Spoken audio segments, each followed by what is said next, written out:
super friends, my name is Neil and welcome to this episode 102 of the Get Your Comic Con podcast.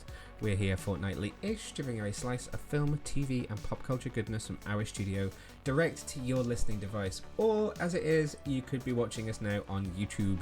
Thank you to everyone who tuned in 2 weeks ago for episode 101, which was the first time I attempted to record myself fumbling through this podcast, and you seem to enjoy it, so I'm back again, sweating. Unfortunately, we're in the middle of a heat wave here in London. It is 32 degrees for about the fourth day in a row. So if there is background noise, I apologise. There is a fan. There is a lot going on outside. I can't shut the window. It is just too hot. I am going to die. But that aside, we are back. And this episode, I am going to be wrapping up some of the latest headlines from across the worlds of film, TV, comic books, etc., etc. And I've got 2 TV shows to talk to you about. First up is the return of Star Trek Lower Decks, which returned with 2 episodes last week on Paramount Plus. You can now stream both episodes 1 and 2 of season 4 and new episodes weekly for the next few weeks thereafter. And I'm also going to be talking about The Morning Show. The Apple TV series returns today for season 3 with 2 brand new episodes. I've been able to watch all 10 episodes of the season, so I'm going to be chatting to you a bit about that. The embargo has literally just lifted as I am posting this, so it's going to be a spoiler light review because obviously I have seen the whole season and I do not want to ruin it for you because it's very, very exciting. So without further ado, let's dive into the news. Friday just gone, September the 8th, was Star Trek Day. It's the annual celebration of when the pilot episode of the original series first aired on screens across the US, and this year was a very special anniversary as it also doubled up as the 50th anniversary of Star Trek the Animated Series. Now if you don't know what that is, firstly, shame on you, but secondly, I'm happy to explain it to you. So, several years after the end of Star Trek Season 3, William Shatner, Nichelle Nichols, Leonard Nimoy and the whole crew reunited for a Saturday morning cartoon, which was the very first animated venture in the Star Trek universe. Since then, there have been short treks, the brand new very short treks, the wonderful Star Trek Prodigy, and also Star Trek Lower Decks. So this year's Star Trek Day was a celebration of all things animated in the world of Star Trek. But there was also an exciting announcement. So, Brand Star Trek is collaborating with Grammy Award-winning artist Cudi on a brand new, I don't know how you describe it, multi-platform collaboration which is being called Boldly Be. So the collaboration includes Kid Cudi's unique lens on music with an original song which is inspired by Star Trek, an interactive gaming component, we don't know any more on that just yet, and also a bold fashion collaboration that will launch in October of 2023. Now, if, like me, you only listen to Kerrang radio and heavy metal, you probably do not know who Kid Cudi is. So, thankfully the press release helped me out. Scott Mescudi, better known as his stage name Kid Cudi, is an American actor, Grammy Award-winning musician and multi-platform recording artist from Cleveland, Ohio. Cudi first debuted his music on the scene in 2008 and quickly rose to the top of the Billboard charts. His first studio album, Man on the Moon, The End of Days, received widespread industry praise and set the stage for his subsequent successful endeavours. Over the course of his musical career, Cudi has made exceptional contributions to the music industry, and many prominent artists claim his discography as a significant source of stylistic inspiration. As of 2022, he's released 10 studio albums. How do I not know who this is? And has sold over 22 million records. His most recent album, Intergalactic, released in September 2022 in tandem with companion Emmy-nominated Netflix animated project. His next highly anticipated album, Insano, will be released in 2024. He had there's a quote from him as well which says, "I grew up watching Star Trek with my dad, who single-handedly is responsible for turning me into a fan. The most important thing to me is to be as authentic as possible. Star Trek's mission has always been about having a hopeful future, and when I was first approached about this project, it was the perfect marriage of all the things that I believe in. Being brave and a hero by doing what's right and fighting for freedom. I can't wait to share my love of this incredible franchise with the world." Boldly Be takes inspiration from Trek's ethos of IDIC, infinite diversity in infinite combinations. The basis of Vulcan philosophy, the vast variables create truth, beauty, and strength. And following his kickoff, Boldly Be, StarTrek.com invites fans around the world to celebrate their own selves by sharing their boldest moments and collaborating on stories and visuals that represent Trek's enduring message of hope, authenticity, discovery, and more. That was really difficult to say. I'm taking a swig of tea. There is a teaser So we don't know, we haven't really seen any of the products from this yet, but there is a teaser video which you can check out over on our website, which is www.getyourcomiccon.co.uk. You can also see that across social media. Now, it's hard to believe, but next year, 2024, Batman 89, the film that turned me into a comic book geek, the Tim Burton classic, is turning 35. That makes me feel very, very old. So with the 35th anniversary, it's now been confirmed that Batman 89 will be the next of the DC Films in Concert Tour series. So you might remember earlier this year I went to watch the brilliant The Batman, directed by Matt Reeves and starring Robert Pattinson, played with a full orchestra at the Eventim Apollo here in Hammersmith, London. And now we know that the next of these films to take place in this series will be Batman 89. The tour kicks off in LA on January the 13th, 2024, travels around the US and eventually makes its way to London at the Barbican Centre on May the 26th, 2024. If you want to see all of the tour dates, then you can check them out over on our website. And tickets for the London dates, there is a pre-sale which kicks off on September the 14th. If you sign up to the mailing list, you can get a code to be in with a chance of getting tickets in pre-sale, and then we'll go on general sale shortly after that. So in case you haven't been to one of these before, essentially what you get is a huge screen in a concert venue which will project the film. You will watch the film as normal, all the dialogue, sound effects, everything is there, but there is also a live orchestra sitting underneath that will then play, in this case, Danny Elfman's absolutely legendary score to that film. So if you can imagine hearing that theme live, it, as a Batman fan, is just amazing. So we're going to get the opportunity to see I've only seen snippets, actually. So I've been to the Tim Burton Danny Elfman celebration concert before. I've been to superhero and film concerts before, but I have never had the entire score of 89 played by an orchestra in front of me. So I am incredibly excited. I cannot wait. May 26th cannot come around fast enough.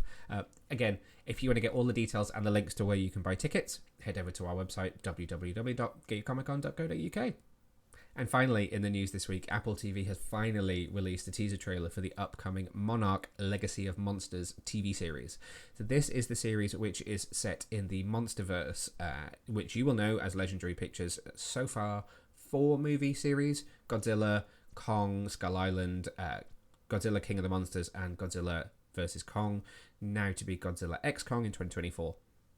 So this is a brand new 10-episode series which will premiere globally on Friday, November the 17th with 2 episodes, and will then run through till Friday, January the 12th, when its season finale will air. It stars Kurt Russell, Wyatt Russell, Anna Sawai, Kiersey Clemens, Ren Watabe, Mari Yamamoto, Anders Holm, Joe Tippett, and Eliza Lazowski. There's also a teaser poster which you can check out over on our website. But the synopsis for the series reads: following the thunderous battle between Godzilla and the Titans, so that's Godzilla King of the Monsters, that leveled San Francisco, and the shocking revelation that monsters are real, Monarch Legacy of Monsters tracks 2 siblings following in their father's footsteps to uncover their family's connection to the secretive organisation known as Monarch. So that is a company who you've seen running through each of the Monsterverse movies as a bit of connective tissue.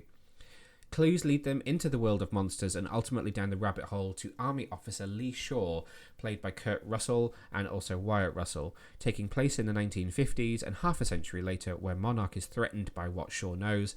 The dramatic saga spanning 3 generations reveals buried secrets and the ways that epic earth-shattering events can reverberate through lives. So we're going to see Wyatt and Kurt Russell, obviously related, playing the same character in different time periods. So there will be flashbacks to the 1950s where Wyatt Russell will play this character, and in the present day we'll see Kurt Russell trying to deal with the aftermath of what happened with the battle between Godzilla and the Titans. The series was co-developed by Chris Black, who worked on Star Trek Enterprise, and Matt Fraction, who worked on Hawkeye, and the first 2 episodes, so those that will be premiering in November, are directed by Matt Shackman, who was the mastermind behind WandaVision for Disney+. So there's teaser art, and if you're watching this podcast on YouTube, I will play the trailer for you now. If you're listening to this on either Apple, Spotify, or any other podcast platform, head over to our website where you can watch the full trailer. Just a reminder, that is Monarch Legacy of Monsters, premiering globally with 2 episodes on Friday, November the 17th, 2023, and then running through to January the 12th, 2024. That's it for the news this week. If you want to pick up all the latest breaking stories, make sure to follow us on social media. You can find us on all platforms at Get Your Comic Con. And if you want to pick up all of the latest stories, head to our website, www.getyourcomiccon.co.uk. Now, onto some reviews. So before we head into Comics Corner, I have 2 TV shows that I want to talk to you about. We're going to kick off with Star Trek Lower Decks, which returned last week as I am recording this podcast with the first 2 episodes of Season 4. There are another 8 episodes which will stream weekly for the next few weeks. So I have seen 8 of the 10 episodes of the season. So I've seen the 2 which are already streaming and another 6. I have 2 more episodes to watch which I don't have yet because they're being kept kind of secretive. I'm going to keep this spoiler light as well because I don't want to ruin what's coming up. So we can talk a bit about the first 2 episodes, but just want to give you my general thoughts on Season 4 so far, which is that I love it. I mean, to be fair, you've heard us talk about Lower Decks on this podcast many, many times, and we are big fans of the show. Just to say, the usual cast are back, so Tawny Newsome, Jack Quaid, Noel Wells, Eugene Cordero as the 4 leads, Dawn Lewis as Captain Carol Freeman, Jerry O'Connell as Jack Ransom. There is I was going to say a new character, but there is a character who we have seen before who makes a more permanent kind of return here. Gabrielle Ruiz, who voices Vulcan Ensign T'Lyn. So she was seen in a previous episode where we visited the lower deckers on different species ships. And at the end of that episode, she was being forced to leave the Vulcan group and join Starfleet. So she is now serving aboard the USS Cerritos, and you will see her recurring throughout this season. The biggest thing for me about Season 4 is character development and also how it decides to make slightly different, more maybe evolved choices about how it uses its Easter eggs and its cameos this year. So the show has always had a reverence for classic Star Trek. You know, we've seen plenty of people turn up from other Trek shows, and even more than that, we've seen how much Lower Decks will poke fun at or kind of repeat or, you know, cover old ground from other Star Treks. And what Season 4 does is do that in a slightly... I was going to say a slightly more restrained manner. That's maybe not the exact right turn of phrase to use for it. It's as I said, I guess, it's a more evolved sensibility this season. The characters, and this is not a spoiler, our leads are getting a promotion this season. They're becoming lieutenant junior grades, which, as Boimler points out, is kind of the bottom rung of the middle of the ladder, as it were. So they're still lower deckers, but they're lower deckers with slightly more responsibility, and they no longer have to sleep in communal bunk beds. And that is kind of the first sign of Lower Decks really doubling down on its characters, and it's difficult to say without making it sound like it was a flaw before, which it wasn't.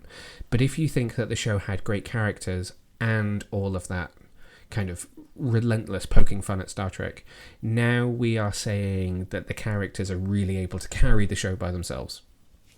The rest of it is extra fun, but now we've spent enough time with these characters and the actors are so used to these roles that there is plenty within them that is able to carry a Star Trek show. It doesn't have to be the Star Trek show that pokes fun at other Star Trek, though we will talk about episode 1 Tuvix, which very much does that.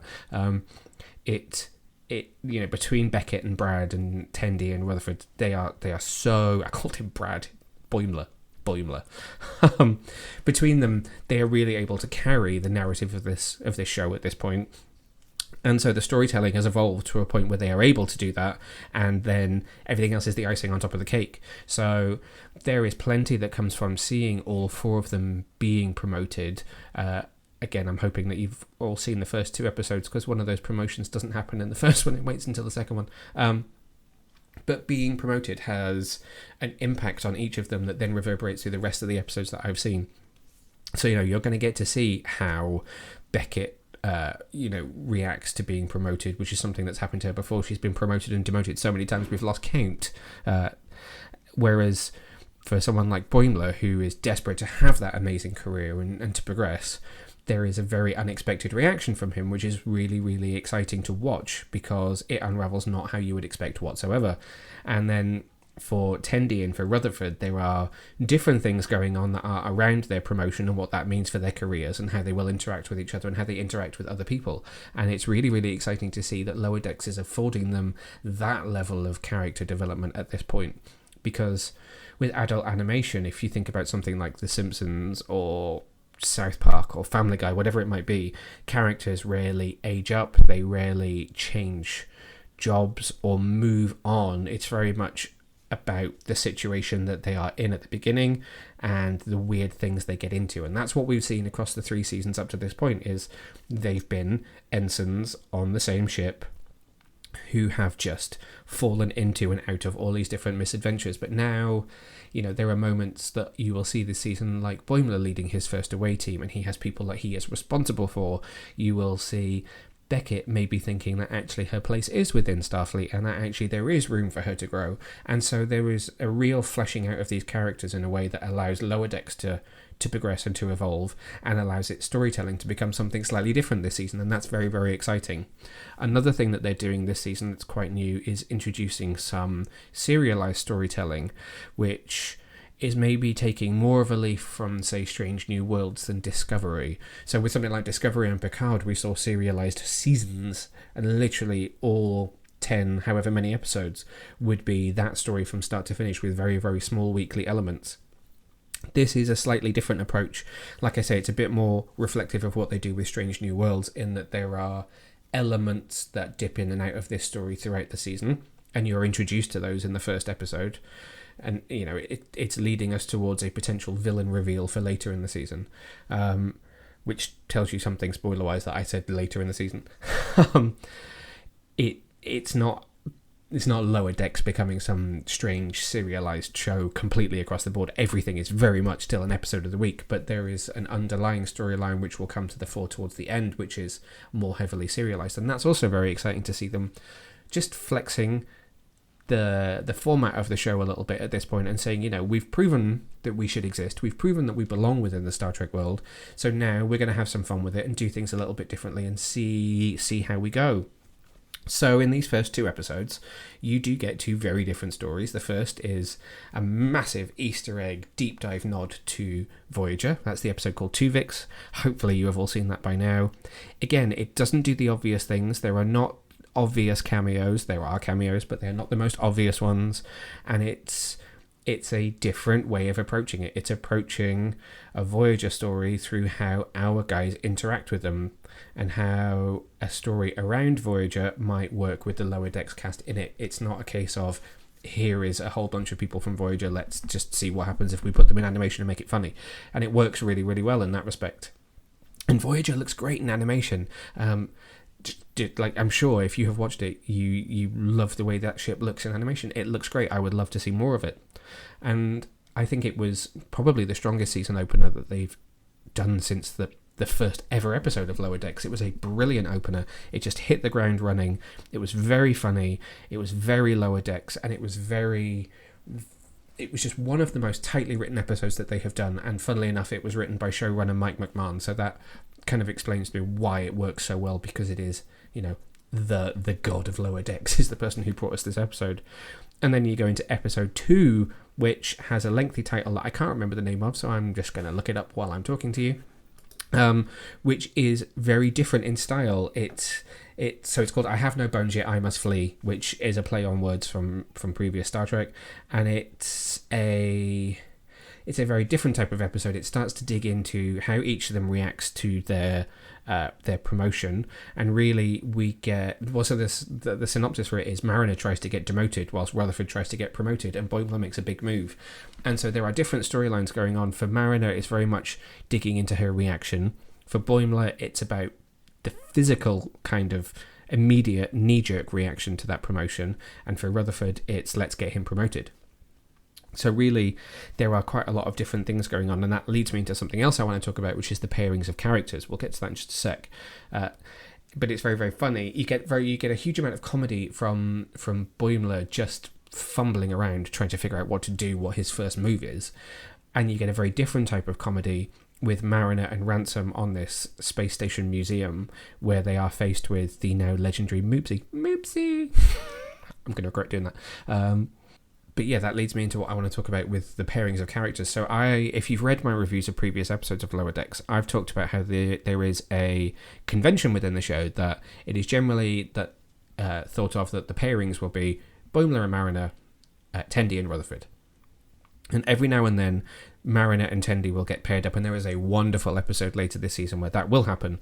But what we see within the first 2 episodes of season 4, and then throughout the season, is more experimentation with the pairings. It helps that you now have T'Lyn, who is also working in science, so is naturally just around Tendi a lot more. But you kind of also have Mariner pairing maybe a little bit more with Ransom, so the ensemble cast is coming into this a little bit more. And I don't mean that as in they're sharing the lead, they're just using them more wisely in story choices and making the kinds of character choices that mean that we get to see something slightly different. So with Tuvix, we get to see Boimler spending quite a bit of time with Rutherford, which is new. And here, it's a bit of a pairing of Boimler and Rutherford eventually, but it's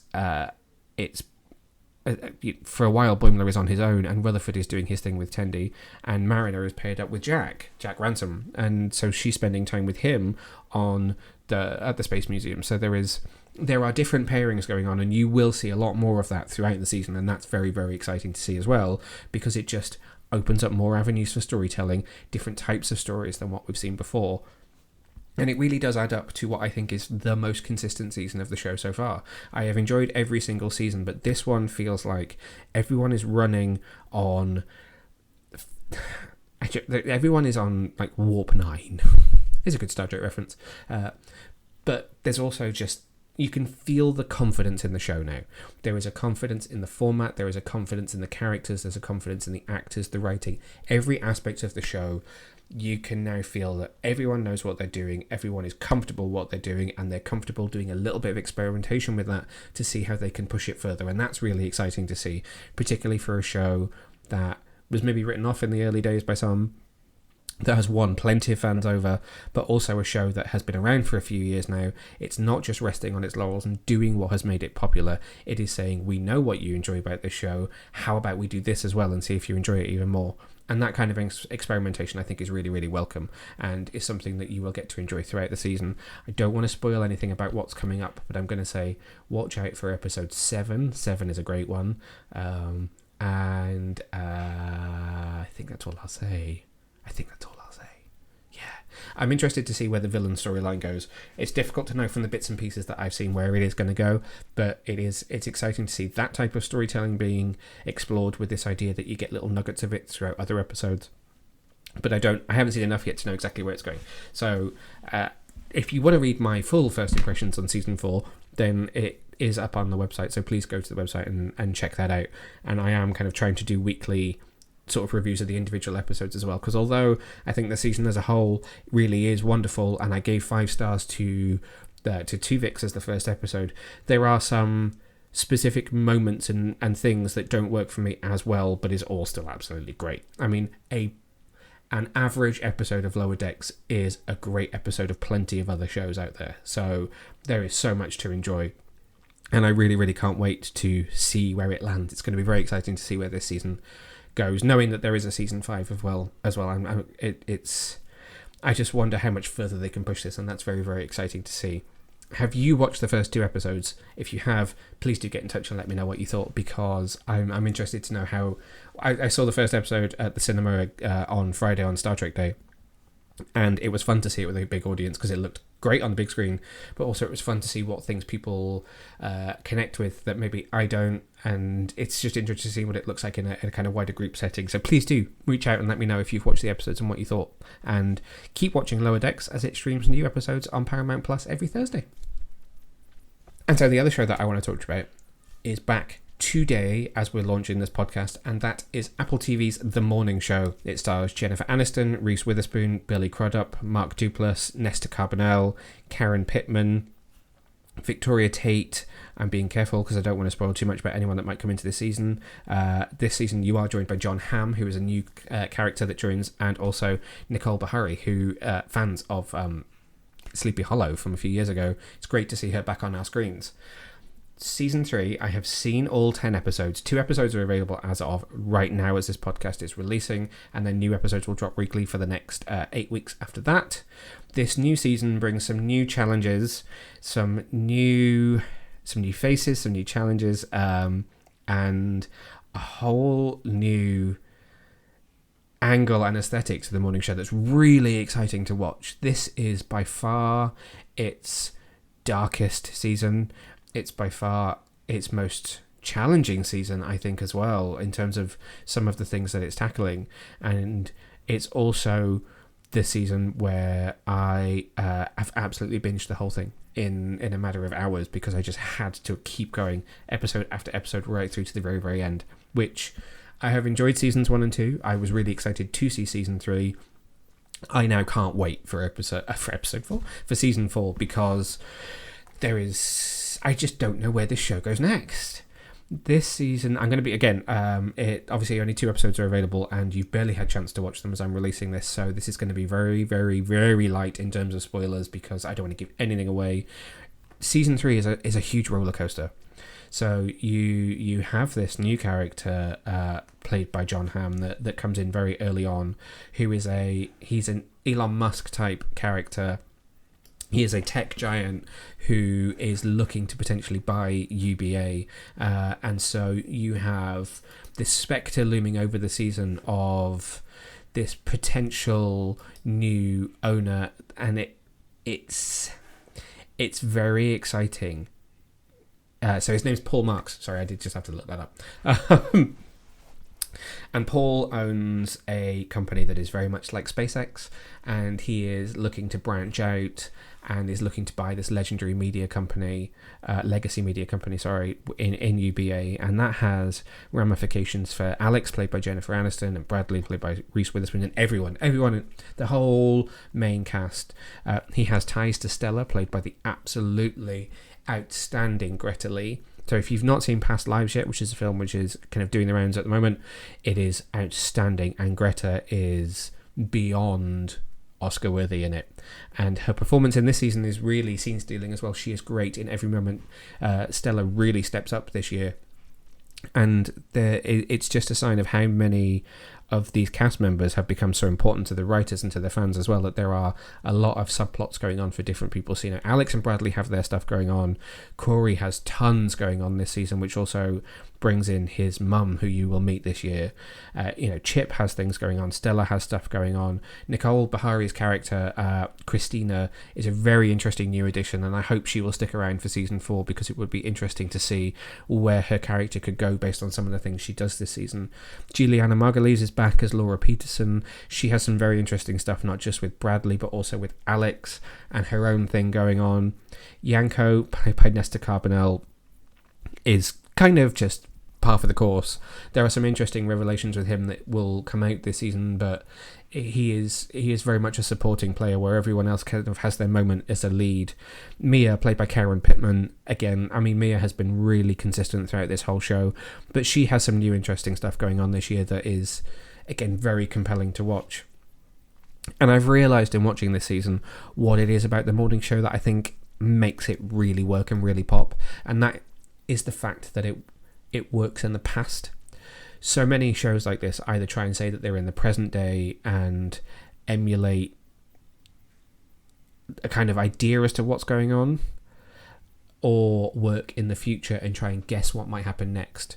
And so you could make the morning show and set it now and say, these are the fictional things that are happening now, or you could set it in a kind of unknown time period and just allude to things that could happen. They could do a vague story about AI, because that's a big deal, but what they proved last year with COVID was wait until after the fact, or nearly after the fact, wait until you're knee deep in the fact that you understand what's happening, and you can tell some really, really compelling stories where you can dive into what people have experienced, and therefore they connect with it more. So to exploit the kind of big tech giant buys another company, immediately you start thinking about SpaceX, and you start thinking about Elon Musk taking over, I'm not calling it that, Twitter, and that really, really speaks to the level of writing in this season. So there are so many aspects of the story, bringing in the Ukraine-Russia war and looking at that from all the information that we know about it now, is just really compelling to watch. And they really, I don't want to say exploit, because that's not a great word to use, but they really really hone in on that. And this season, more than any other season, they play on things that are happening in Hollywood, things that are happening globally, things that are happening in tech and in media, and present them so well, so incredibly well. And it's another really well acted season by the whole cast. You know, Jennifer Aniston is great, Reese Witherspoon is great, Billy Crudup really pushes Corey this season and takes him to some almost emotional breaking points, which are sad, heartbreaking to watch, but he plays them really, really well. You know, Chip still brings that kind of comedy relief that you need at certain moments where he turns up. Juliana Margulies gets some big emotional beats this season. John Hamm is interesting because he's a character who you could really fall for, but at the same time you're always slightly wary of him and what his real next move is. There's even a lot going on for Sybil, played by Holland Taylor.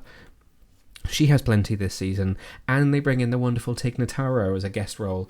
She plays Amanda, who is kind of a fixer for Paul, John Hamm's character. So, you know, there's so much going on. It's a very, very busy season, but it's really tightly written and works. And once you kind of get a measure of where that storyline is going, it really carries you right through to the end, which is fantastic. They stick the landing on this season very, very well, to the point where actually, when you get to the final scenes and the season finale, if you did not know or that there was already a season 4, you could quite happily presume that this was the end of the show. It would be an almost perfect ending if there wasn't another fantastic story on the horizon that they are able to tell going into another season.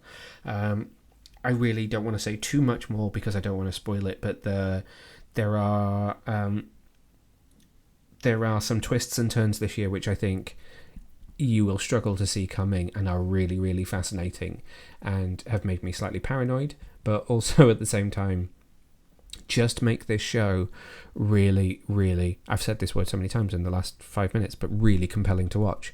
And it's great to see a TV show be that I don't know what's the word. I've lost the power of speech. It's just, I don't want to say compelling again. It really grabs you and does not let go for the entire 10 episodes, which is great. You know, not many shows are able to do that at this point, and I think it's going to be the kind of scenario where some people will love the water cooler moments where you'll get to the end of an episode knowing you've got to wait a week for the next one, and it's going to be like, oh my god, how did it end there? Why did it, you know, this person has just made this huge move. How on earth do I have to wait a week? Whereas there will be other people that maybe will wait and binge the whole 10 episodes, and it's really rewarding in that respect because you can get through it and you will be holding your breath before you get to the end because it's just so compelling. A word I have not used that much this podcast.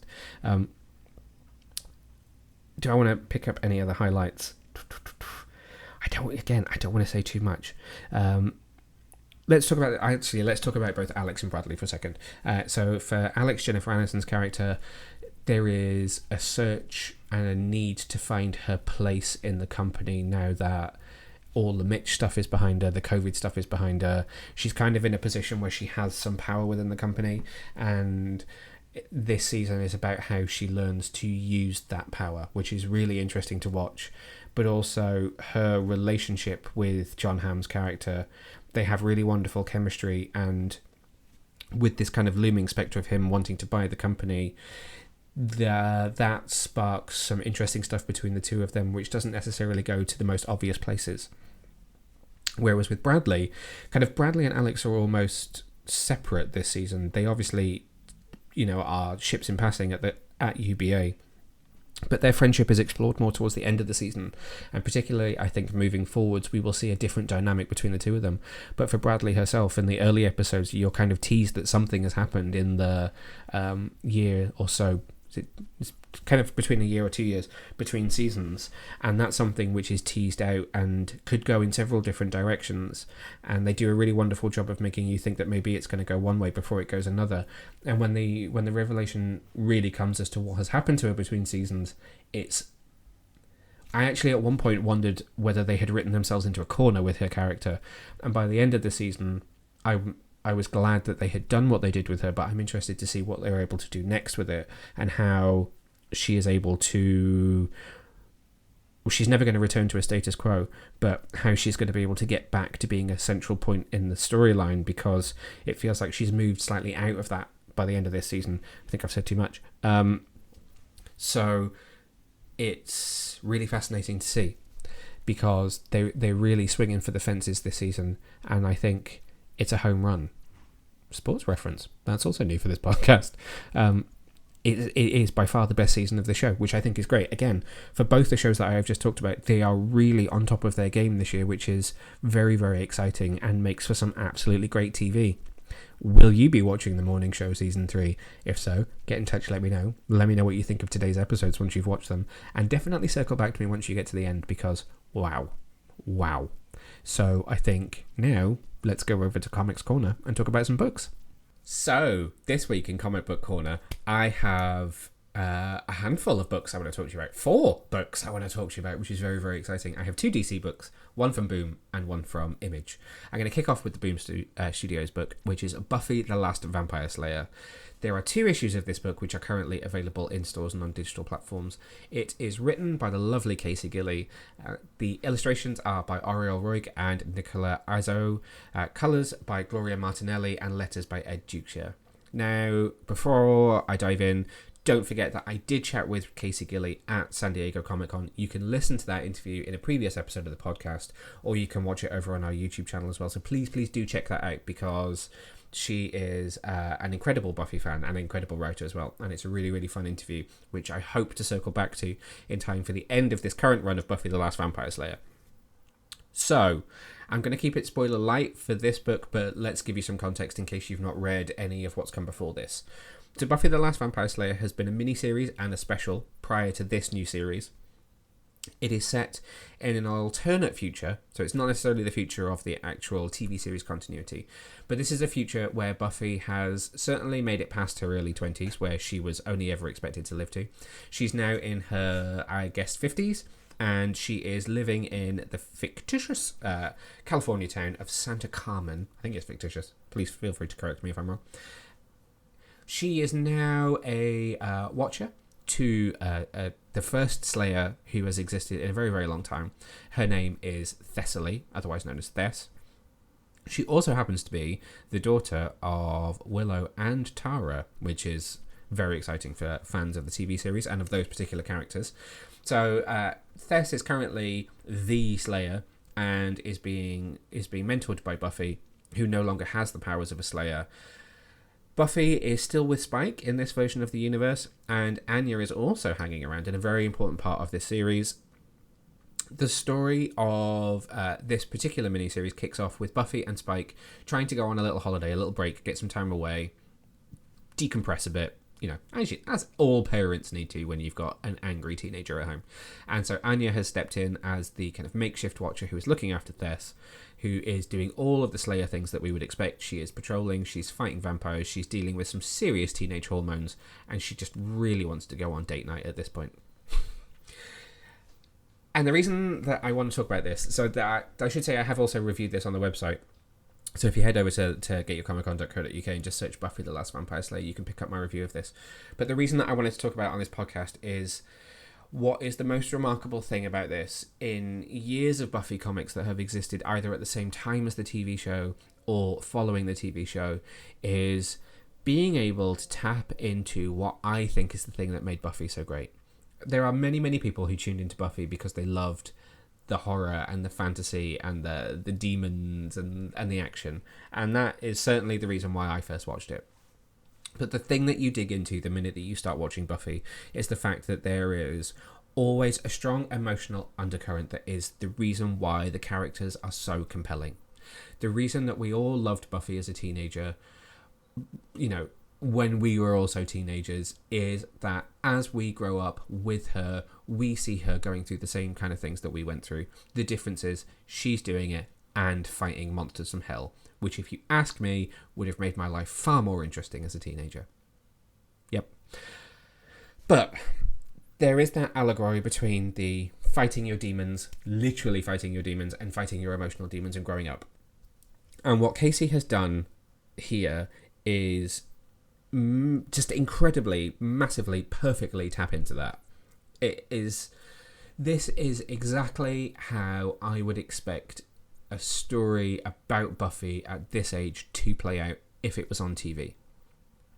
The idea that she has lost her power, lost many of her friends. She's now this very solitary character, although she has reconnected with Spike and still has connections with Anya. But she has become a very, very solitary character who is, she's not a hero of the world. She's not celebrated. There is no Buffy Day out there. She isn't, she saved the world many, many, many times, but no one really cares. She just exists. And she is resigned to that, and she's resigned to the fact that she's lost her power, and she is now just doing the best job that she can in trying to raise Thessaly. And what Casey deals with in this story, and particularly kind of comes to it the fore in this issue, is that Buffy has never grieved losing her power. She's never grieved losing friends. She's never grieved even really maybe losing her mum. Never mind everything else that she has lost over the years. And now to see this new Slayer wielding this power and kind of loving it, to be fair, is difficult for her. And that's really interesting because, firstly, I think that's a really brave story to tell. But secondly, it's also not the obvious story to tell. The obvious story to tell would be, that there's been no vampires for ages and Buffy gets called back into action. Not Buffy is forced to confront everything that she was and isn't now. And how important is that as a story?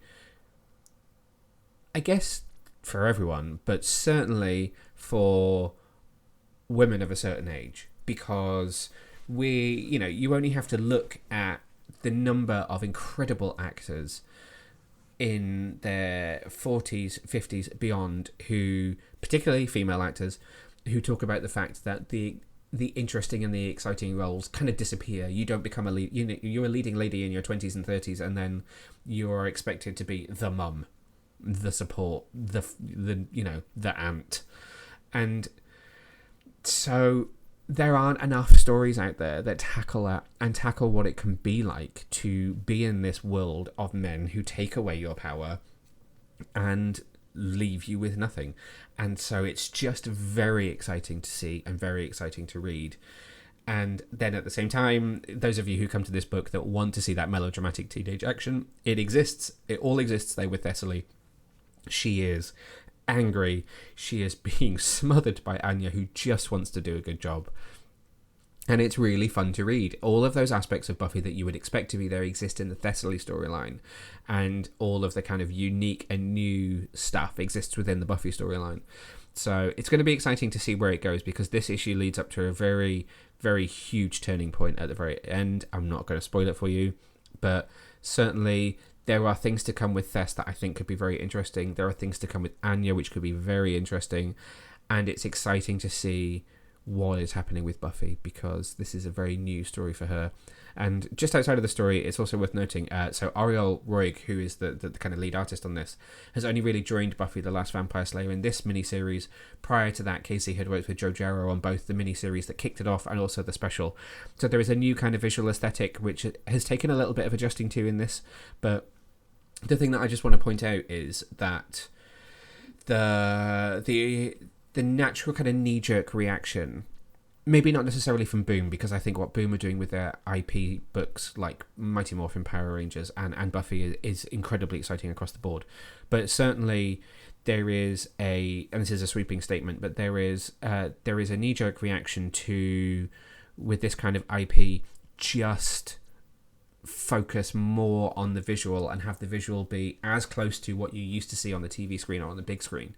So if you look back at issues of Buffy from around the time the TV series were on, some of the artwork is less imaginative, it's less exciting, and it really just tries to say, oh look, there's Sarah Michelle Gellar on a page, there's Alison Hannigan, there's Emma Caulfield, there's James Masters.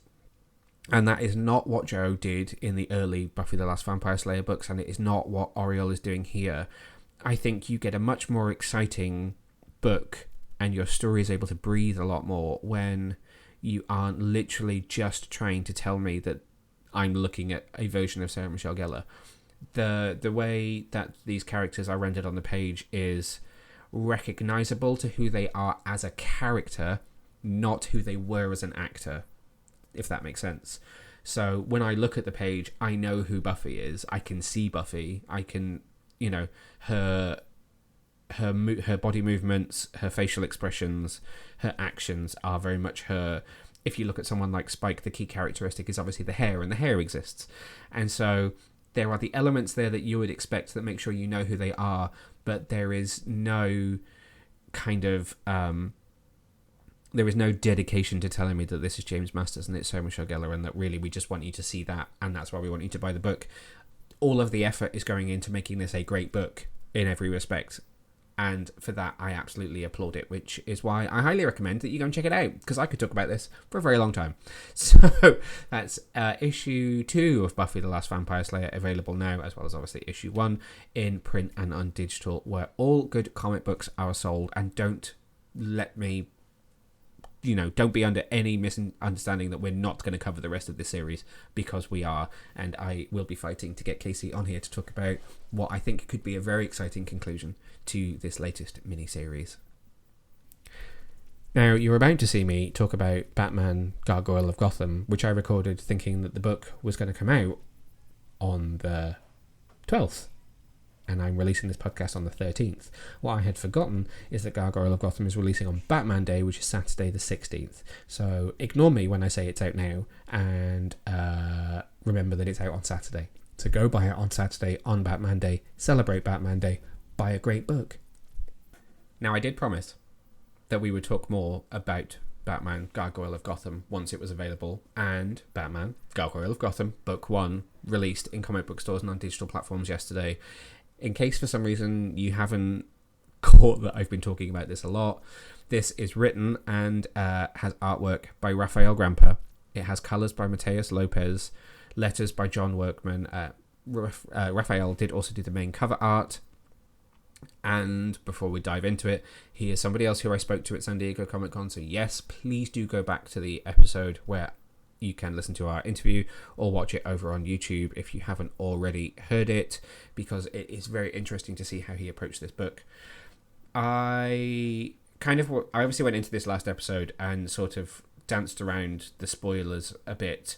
I don't want to go heavily into spoilers, but the thing that I want to talk about now that you guys have probably had a chance to read this is just how much I think Raphael has really, really struck deep to who Batman as a character is, and really honed in on a very interesting personality trait and blown that up into the premise that is Gargoyle of Gotham. Obviously, we've only got one issue to go on so far, but this idea of Batman being the dominating personality and being so dedicated to the mission that he is, unraveling the Bruce Wayne persona, is really interesting to me.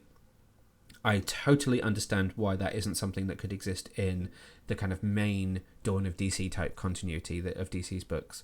I think you can see a little bit of it in what Ram V is doing with Detective Comics, but when you look at the main kind of DC overarching continuity, you have to temper some of who those characters are just so that they can fit in with the wider storytelling kind of aspects that are going on. So maybe if you look at the Gotham War event that Chip Zdarsky and Teenie Howard are unraveling right now, that is a very Batman-focused story, and therefore he is able to be a little bit more like this. But if he was to turn up in a Justice League book right now, or to dip into a Titans book, there are story reasons why he would need to be a slightly different version of the character that wouldn't necessarily be doing this. And that's why I think the kind of DC Black Label banner that this is under really allows Raphael to dig in to what it is that he finds interesting and exciting about the character, and really give it the context and the development that it needs to be a very interesting story. So I think if you look at Batman on film, maybe not necessarily Michael Keaton, very much the Christian Bale and very, very, very much the Robert Pattinson versions of the characters reflect some of what Raphael is doing here. I think probably Robert Pattinson's the closest, but if you look at both Bale and Pattinson, Bale was so dedicated to the mission that he asked Rachel to wait for him, which in many respects is a really crap thing to do. Like, I love you, I want to be with you, however, I have this thing to do first, so I'm going to expect you to just sit around and wait for me. Or that's a very selfish way to approach it. If you look at Pattinson's version, it's not selfish, it's just single-minded. And although he is obviously neglecting things like Wayne Enterprises, it's not that he's asking them to wait for him or anything like that. He just literally doesn't care, because all he cares about is fixing the city that has done these things to him that he has grown up in. And that is a version of the character that Raphael has really dug into. And that is the basis of this issue, is laying that groundwork for understanding that Bruce Wayne means nothing to him, literally nothing to him, and that really all he wants to do and all he cares about here is fixing this city.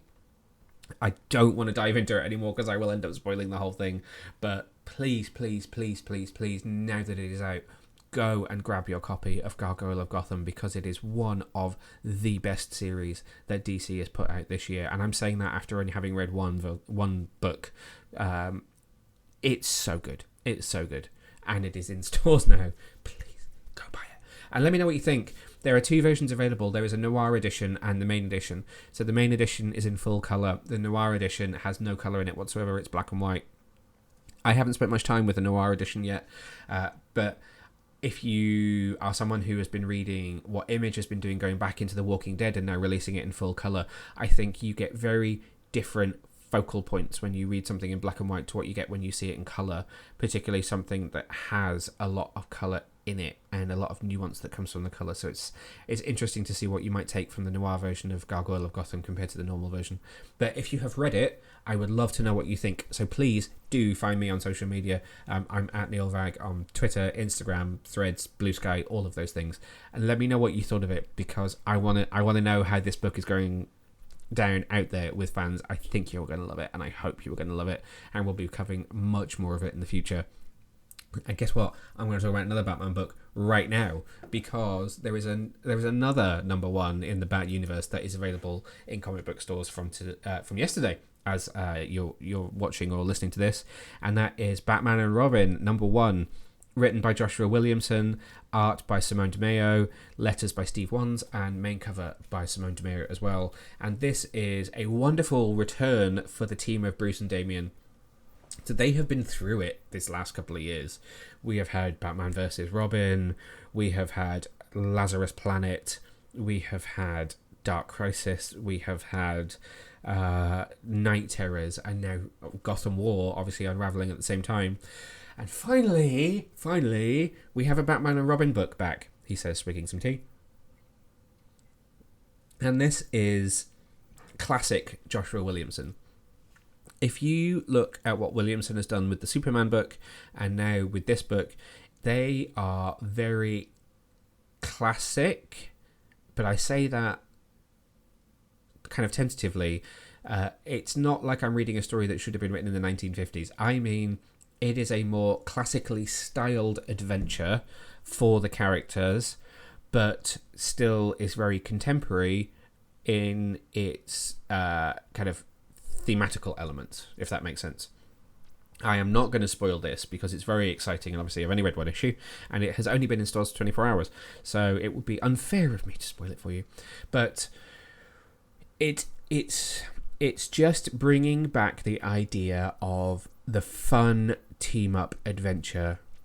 The Batman and Robin kind of legacy and mythos is that kind of more action-adventure style. If you go back to the TV series, you go back to the classic Batman and Robin comics, you look at the golden eras of Batman and Robin, it is about, not father and son in this case, but it is about hero and sidekick out there solving crime, saving the world. And that is very much what this is about. It's a simple action-adventure return to form for these two characters. I think after a lot of very dark storytelling, it's time to have something a little bit more fun. The Dawn of DC era is something a little bit more colourful. It obviously has a lot going on with Amanda Waller and what she's doing behind the scenes, but a lot of what DC is doing in its main books is bringing a bit more of the fun aspect back, and this is very much that. There are some really cool elements in here that I can't wait for people to see, like the Beast 4x4 Robin mobile that he is driving around in, and that's actually something that I think is really important to talk about as well, that Williamson is doing with these kind of classically styled stories. He's working with some really incredible artists. So on Superman, it's Jamal Campbell. Here on Batman and Robin, it's Simone DeMeo. And it's like reading a story that is timeless, in that you could have pulled it from any kind of era and it fits that classic aesthetic of Batman and Robin. But the artwork is really sharp and contemporary and new and different and fun. It doesn't look like a comic book that could be pulled from any era. It doesn't, at this particular moment in time, look like a comic book that you could point at and say, okay, I know exactly which era that's from. It's new and exciting, and Simone DeMeo's artwork is so cool. It's razor sharp, and there are some awesome splash pages in this book that I immediately want to just tear out and put on my wall. Particularly a shot of the two of them together that kind of evokes the cover, and the final shot of Batman with the hugely teasing "to be continued" in Bat versus Man, which might give away some of what the story could be, I suppose. But again, I don't want to say too much because I'm going to spoil it, but beautiful artwork, brilliantly written story. Great to have Bruce and Damian together, father and son, fighting crime once again. And I think it's ushering in a fun new era for the dynamic duo. So great to have them back, available in comic book stores and on digital platforms as we speak. Go buy it. Okay, so this last one is for the horror fans out there. If you've listened to this podcast or you've read some of my reviews, you know that I am a big horror fan, and I'm very excited that today in comic book stores and again on digital platforms we get the return of Image Comics' Creepshow for Volume 2. Now, I'm sure you don't need me to tell you what Creepshow is. It is a very, very classic horror show from days gone by, in which you get multiple stories from different kind of directors, different writers, different acting, different creative teams that both tell a horror story with a twist, normally something moralistic, something fun, something creepy, something really twisted. And it was, what's the word I'm looking for? It was revived by Shudder a few years ago, and season 4 is actually starting next month. I just started digging in on review screeners for season 4, and it's under embargo, but let me tell you that season 4 is so much fun. And it's this really cool mid to low budget grassroots horror. It's just really twisted ideas, but with a reason and a kind of moral center that challenges some of your thought processes as you watch it, or in this case as you read it. So Image Comics has been publishing comics for a little while based on the Creepshow brand. It has been away for a little while, but it's back now with Volume 2, issue number 1, which features 2 stories. Make Your Choice, which is written by Garth Ennis. It has art by the wonderful Becky Cloonan. It has colours by Lee Lockridge and letters by Pat Brosso, who also letters the second story, which is called Fossil Record. That one is written and penciled by Phil Hester, has inks by Eric Gapster, and colours by Mike Spicer. There is also a bunch of very, very cool covers. Let me read you these names. So cover artists on this issue are Gwilym March, Becky Cloonan, Skinner, Alan Quah, Brian Silverbacks and Sean Lee, that's together, Deegan Putchcores, Matt Wilson, and Chad J. Keith. So again, this book, as you are watching or listening to this podcast, is literally just available. So I doubt you've had a chance to read this yet, so I'm not going to spoil it too much. But Make Your Choice, the first of the 2 stories, is brilliant. It is classic Creepshow. There is a weird creature. There's a very kind of... I'm not going to call it claustrophobic because it's not quite that tight, but it's kind of a one location, low scale story that has a really huge emotional impact and also a very, very clever moral message behind it, which politically is very, very important, and it just typifies everything that Creepshow is. It is horror, it is gross, but it has a message, and that message is important. And there's nothing more exciting to me than being able to tell a horror story that I'm kind of looking at it and going, creature design is awesome, effects are awesome, story is awesome, oh yeah, you made me think at the same time. And that is everything that Garth Ennis has been able to do in this story. It's kind of the bulk of this book. It's the longer of the 2. It tends to be a case that there's sort of an A story and a B story. So this A story is very interesting, and I think there will be members of the audience that will find this very uncomfortable, but for the right reason. And the artwork is really able to help drive that point home.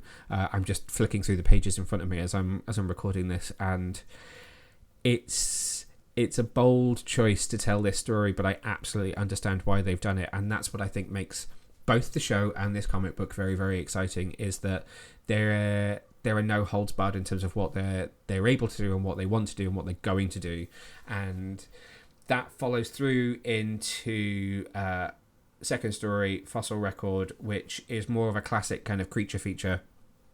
The artwork leads maybe a little bit more than the story in this second one, but it's a very, very cool read that kind of picks you up from the emotional turmoil of that first story. It picks you up and reminds you that whilst at the same time this book is able to be political and it is able to be thought-provoking, that it is also just able to do pure horror, and that's what that second one is. And that's a very important thing with this, is there has to be a balance between not being too heavy-handed in the message that it's trying to bring to you, but at the same time still making you think, still pushing the boundary, and still just creeping you out in the way that the TV show used to when it was first on the air, and whilst it does now on Shudder. I think that's all I want to say about this. If you are a horror fan and you're not reading this, then I highly recommend that you go and check it out. If you haven't watched the show, I also recommend you pick up a Shudder subscription and start watching it right now. But if you are a fan of... how do I want to put it? If you are a fan of thought-provoking, visceral horror experiences, then this is absolutely something that you are going to want to get involved with. So please do go and check it out, and I will circle back on future issues of it. So they're in the style of a very, very classic comic book. There are adverts for what is to come in here. You could almost imagine picking this up as a kid and it being the kind of book that would have the advert for the specs that are you can't quite see the book, but it's on the shelf behind me, just over there. That kind of old school American pulpy comic book that has the adverts for like sea monkeys and stuff in the back that you phone up and then it arrives in the post like 6 months later, kind of thing. So keep on creeping on with Creepshow, which returns next month with 2 new stomach churning stories, which are called The Man with No Eyes. Looking forward to that. And Keep It Down, which could probably be very, very stomach churning. Available on October the 11th in comic book shops everywhere. So you get this nice tease for what is to come. And I'm going to leave it there. Please do let me know if you're reading Creepshow or if you're excited for the return for season 4. There is a season 4 trailer as well, which you can check out over on the website, so please do go watch that, because it's fun to see. I mean, horror is having a bit of a resurgence at the moment as it is, but it's just fun to see horror being horror for the sake of it and surprising its audience with elevated storytelling, because that's exactly what we need, I think, in this day and age, and I think the genre is keeping up with what it should be doing very, very well. And that is it for this podcast. Thank you for tuning in, whether you watch us on YouTube, listen to us on Apple, Spotify. Thank you very much. Please do make sure to like, subscribe, follow, leave reviews if you enjoyed it. That is. And I will be back in 2 weeks' time, where we will have celebrated Batman Day. I will bring you all of the excitement of the Batman Unmasked live exhibit experience, which is happening in London from the 15th to the 17th of September. And we will also have... I actually don't know what's coming up in the next couple of weeks. I will have to have a think about it and keep it a surprise. But for now, enjoy the morning show. Enjoy the next few episodes of Star Trek Lower Decks as that continues to release season 4. Stay safe, stay well, and I will see you very soon. Bye. That's it for this podcast. Thank you very much. Whether you watched us on YouTube, listen to us on Apple or Spotify or another platform, please do make sure to like and subscribe. Leave us a review if you really enjoyed this episode. And I will be back in a couple of weeks' time, by which time I will have attended the Batman Unmasked live exhibit, which is opening in London and running from the 15th of September through to the 17th in celebration of this year's Batman Day. I actually don't know what else is going on over the next couple of weeks, so I'm going to have to sit back and have a think about it. But I'm certainly enjoying bringing you lots of comic book content, so I can't wait for you to see what I have to talk about next. In the meantime, enjoy the morning show, which premiered today. Let me know what you thought. Enjoy the next couple of episodes of Star Trek Lower Decks. You've got some interesting stuff to come as the season's kind of overarching villain continues to reveal itself. And I will see you very, very soon. Make sure to check out all of the latest news and reviews over on our website. I've told you enough times, but it's www.getyourcomiccon.co.uk, and I will see you in a couple of weeks. Make sure and tune in to Luke and Nick next week as... No, see, you fucked it up. That is it for this episode of the Get Your Comic Con podcast. Thank you very much for watching. If you're on YouTube or listening to us on whichever platform you're currently listening to us, make sure to like and subscribe and leave us a review if you really enjoyed this episode. I will see you in a couple of weeks, by which time I will have attended the Batman Unmasked live exhibit, which is opening in London on September the 15th and running through to the 17th. That is part of the Batman Day celebrations. You can read all about all of the global events that Warner Brothers and DC are running over on our website. I don't know what else is happening in the next couple of weeks. My mind has gone completely blank. I don't know if I have any films coming up or if we're in a slight lull before spooky season kicks in, which is very, very exciting to say the least. So, until next time, enjoy the next couple of episodes of Star Trek Lower Decks. You've got some fun stuff coming up there. Enjoy today's season premiere of The Morning Show on Apple TV, and make sure to let me know what you think if you're really enjoying this season. And tune in next week when Nick and Luke will be back to dive into episode 3 of Daredevil Season 1 as part of their deep dive season on the Consistently OK podcast. So until then, stay safe, stay well, and I will see you out there. Bye!